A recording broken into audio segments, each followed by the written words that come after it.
خواتین و حضرات، عدل فوکس سے میں ہوں شاہین عتیق۔ آپ کا میں ممنون ہوں کہ آپ عدل فوکس کو جو ہے وہ پسند کر رہے ہیں اور مختلف جو ہے وہ رائے بھی اپنی دے رہے ہیں۔ آپ کی طرف سے مجھے مختلف سوالات ملے تھے جس میں آپ نے یہ کہا تھا کہ جو ڈائیورس کا قانون ہے پاکستان میں بھی اور پاکستان کے باہر، اس کے حوالے سے ہمیں بتائیں، اور ساتھ یہ بھی بتائیں کہ یو کے میں جو 2022 میں نیا طلاق کا قانون آیا ہے اس حوالے سے جو ہے وہ آپ ہمیں آگاہ کریں۔ تو اس حوالے سے میں بتاتا چلوں کہ لفظ جو طلاق ہے وہ جیسے ہمارے معاشرے میں اس لفظ کو اچھا نہیں سمجھا جاتا، اسی طریقے سے جو دیگر ممالک ہیں وہاں پر بھی اس لفظ کو اچھا نہیں سمجھا جاتا۔ وہاں پر بھی کوشش کی جاتی ہے کہ جتنی بھی کوشش ہو دو فیملیاں آپس میں بچ سکیں۔ طلاق میں جب طلاق دی جاتی ہے تو اس سے فیملیاں بھی متاثر ہوتی ہیں، بچے بھی متاثر ہوتے ہیں۔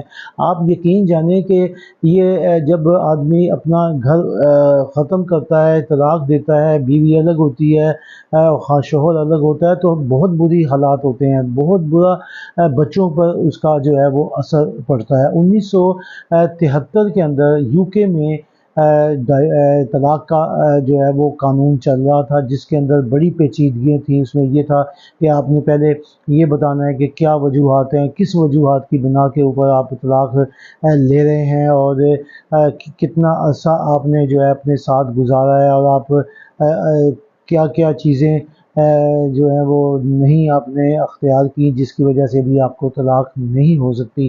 پھر یہ قانون انتہائی پیچیدہ قسم کا قانون تھا۔ اب 2022 میں یو کے گورنمنٹ نے نیا قانون جو ہے نو فالٹ ڈائیورس کے نام سے جو ہے وہ ایک قانون بنایا ہے۔ اس میں کافی فیسلٹیز جو ہے وہ دی گئی ہیں۔ اس میں یہ بھی کہا گیا ہے کہ جس نے طلاق لینی ہے وہ کم از کم 12 ماہ یا 1 سال اگر وہ بیوی کے ساتھ رہا ہے تو اس کے بعد وہ اپنا اپلائی جو ہے وہ کر سکتا ہے۔ اس میں جب آپ یو کے اندر طلاق کا دعویٰ وہاں پر دائر کرتے ہیں تو کم از کم آپ کو وہاں 20 ہفتے جو ہے وہ انتظار کرنا پڑتا ہے۔ ان کی کوشش یہی ہوتی ہے کہ 20 ہفتوں کے دوران اگر دونوں میں کوئی صلح ہو جاتی ہے تو اس کو جو ہے وہ دیکھا جا سکے، اور یہ اس وقت مجبور ہونے کے بعد گورنمنٹ جو ہے وہ طلاق کے طرف آتے ہیں جب دیکھ لیتے ہیں کہ دونوں فیملیاں جو ہیں اب وہ واقعی ہی بسنا جو ہے وہ نہیں چاہتی۔ اب یو کے میں جب آپ طلاق کے لیے اپلائی کرتے ہیں تو وہاں پر 593 پاؤنڈ جو ہے وہ آپ کو جمع گورنمنٹ کے خزانے میں کروانے پڑتے ہیں۔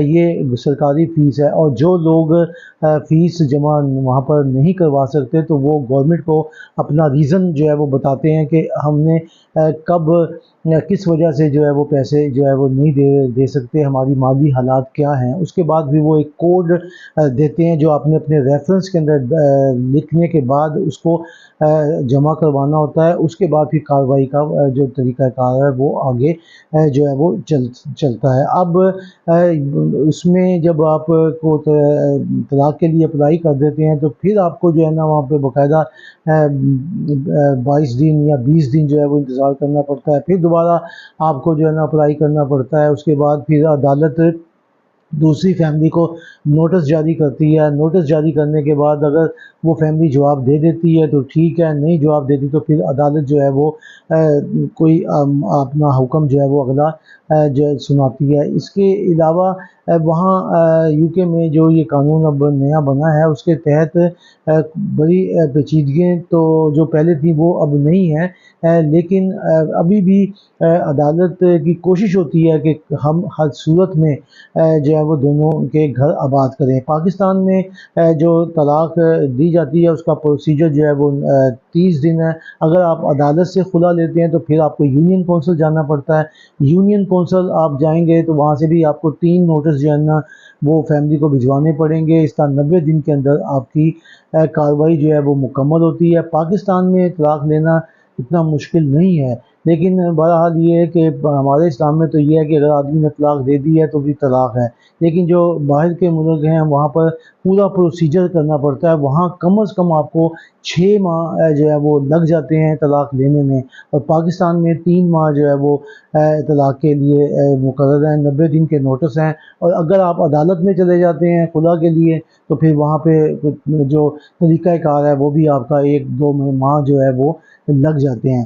بات یہ ہے کہ ہم یہاں یہ بات کریں گے کہ اللہ تعالیٰ محفوظ رکھے لوگوں کے گھروں کو، ہمیں کوئی بھی قدم اٹھانے سے پہلے اس طلاق کے لفظ سے دور رہنا چاہیے، ہمیں فیصلہ یہ نہیں کرنا چاہیے کہ ہم ایک طلاق دے کر اپنا گھر دوسرا جو ہے وہ بسا لیں، لیکن ہماری کوشش یہی ہونی چاہیے کہ گھر بسے، کیونکہ بچے متاثر ہوتے ہیں۔ اگر آپ کے بچے ہیں تو آپ یقین جانیں ان بچوں کا مستقبل برباد کر رہے ہیں۔ آپ اگر قربانی دیں، ماں باپ تو ہمیشہ قربانی دیتے آئے ہیں، آپ بھی قربانی دیں تاکہ بچوں کا مستقبل جو ہے وہ بچ سکے۔ دوسری شادی کرنا سے معاملات حل نہیں ہوتے۔ اگر آپ نے دوسری شادی کی ہے، جو پہلی بیوی سے بچے ہیں ان کا کیا بنے گا؟